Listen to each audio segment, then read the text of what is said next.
O Senhor esteja convosco. Ele está no meio de nós. Proclamação do Evangelho de Jesus Cristo segundo Lucas. Glória a vós, Senhor. Naquele tempo, Jesus dirigiu-se a uma cidade chamada Naim. Com ele iam seus discípulos e uma grande multidão. Quando chegou à porta da cidade, eis que levavam um defunto, filho único, e sua mãe era viúva. Grande multidão da cidade o acompanhava. Ao vê-la, o Senhor sentiu compaixão para com ela e lhe disse: não chores. Aproximou-se, tocou o caixão, e os que o carregavam pararam. Então Jesus disse: jovem, eu te ordeno, levanta-te.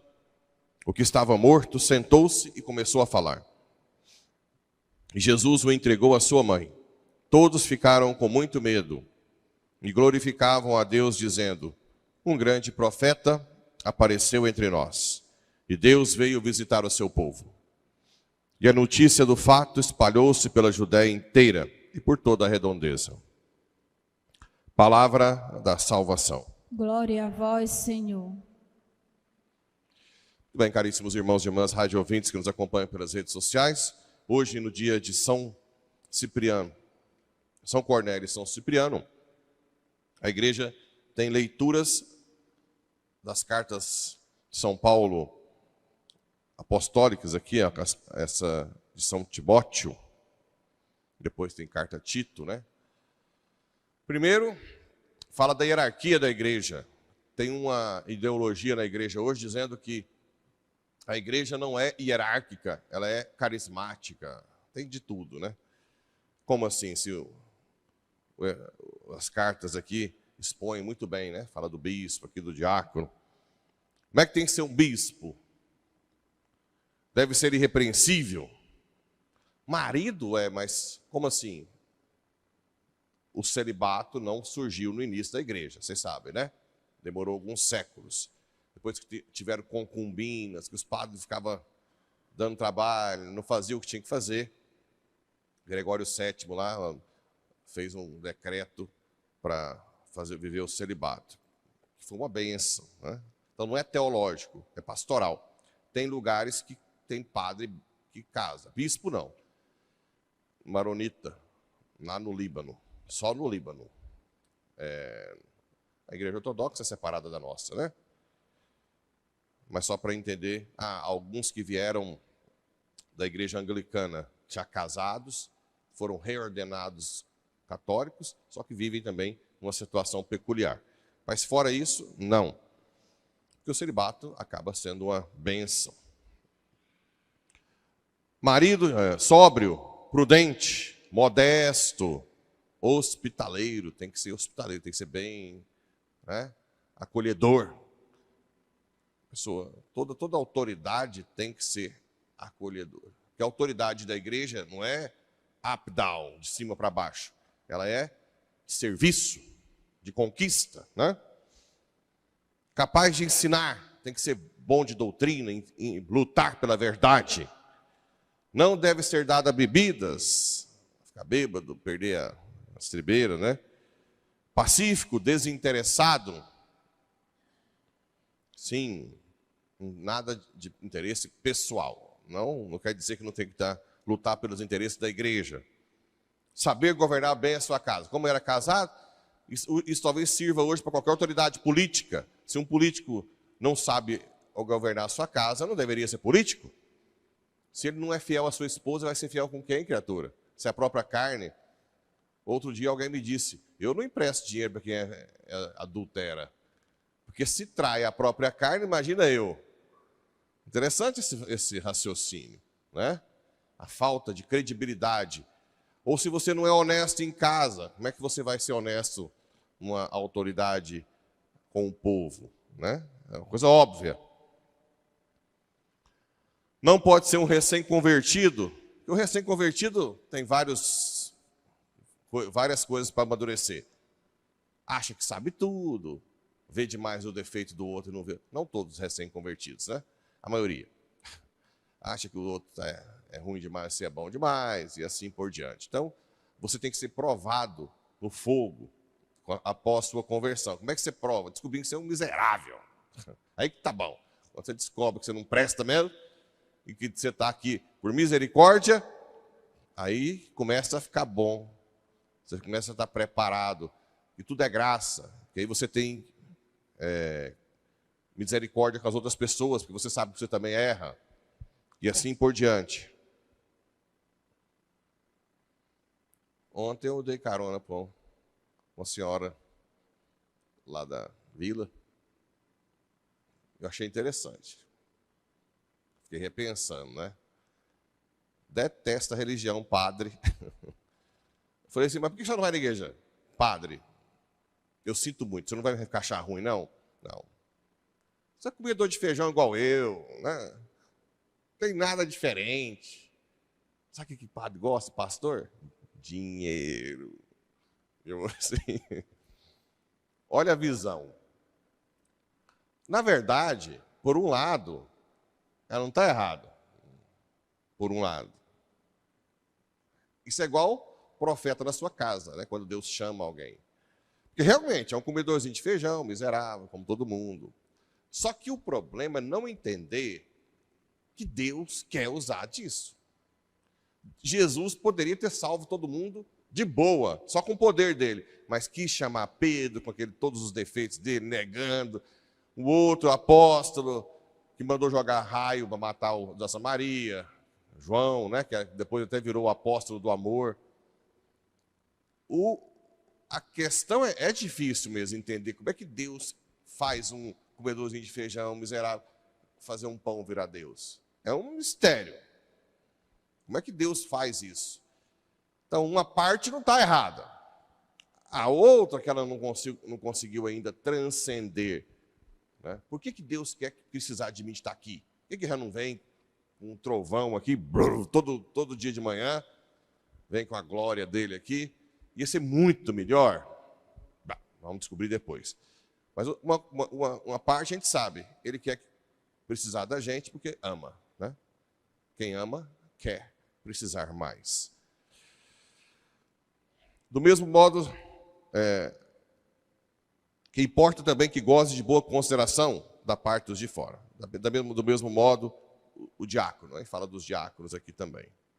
Aqui é interessante, como é que deve ser um pouco da hierarquia da igreja. E no Evangelho?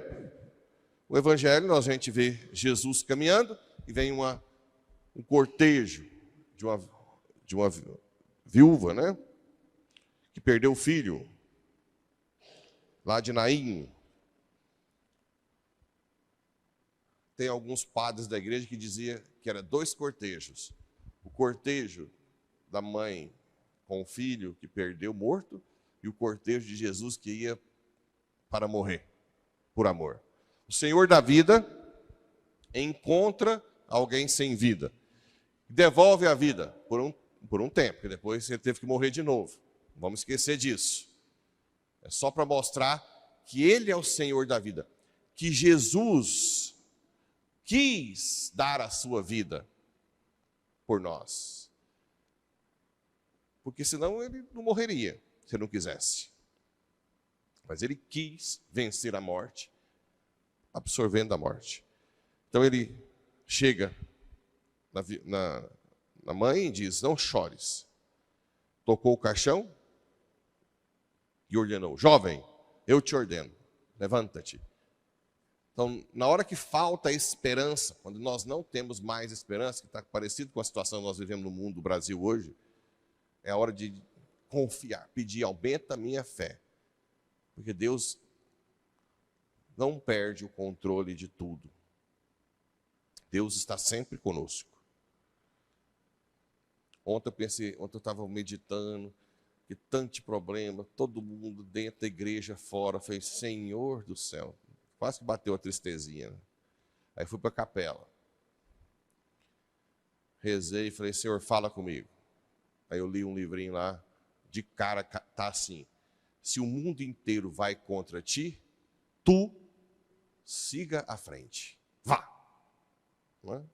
Falei, vixe Maria. Mais claro que isso, mesmo se o mundo inteiro vá contra ti, Tu siga em frente. Vá.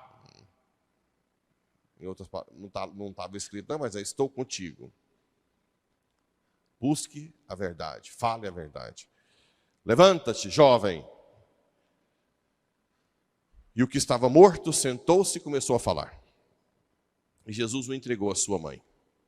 Todos ficaram com muito medo, mas glorificavam a Deus. Qual é a situação que você já passou ou passa de perder a esperança? De achar que não tem mais saída? É hora de invocar. Senhor, vem, aumenta a minha fé, aumenta a minha esperança, aumenta a minha caridade. Não me abandone, não me deixe aqui sozinho, sem ti nada posso. E Ele vem e te ressuscita para uma vida nova. Hoje nós celebramos São Cornélio, que é Papa, e São Cipriano, que é Bispo em Cartago, norte da África. Os dois eram amigos, mas quase não se viam, porque eram perseguidos cristãos. E os dois combateram uma heresia chamada Novaciano. Novaciano era uma heresia em que não aceitava os que fizeram apostasia na hora de ser colocado à morte, que negaram a igreja. São os lapsos que eles chamavam, né? Então eles não aceitavam que voltasse facilmente, que o Papa exigia só uma carta pedindo perdão, do confessor, que ele já confessou, que negou a fé.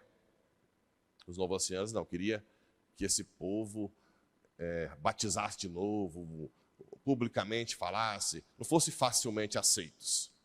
E depois, São Cornélio e São Cipriano, que os dois defendiam a mesma coisa, foram mortos. Isso é para entender, Novaciano foi excomungado da igreja. Isso é para entender que a igreja sempre acolhe quem erra gravemente, com amor. E os dois provam que eles não acolhiam os que fizeram apostasia, os lapsos, porque eles eram fracos. Porque os dois foram mártires. Não é por fraqueza que a igreja acolhe quem cai gravemente, 1000 vezes que seja lá fora. É por amor, né? A igreja sempre acolhe quem cai por amor. Então, que nós sejamos como esse Papa e esse Bispo. Tenhamos um olhar de misericórdia para as pessoas que caem gravemente. Eles recebiam com muito amor as pessoas que negaram a fé na hora da perseguição, para dar uma chance.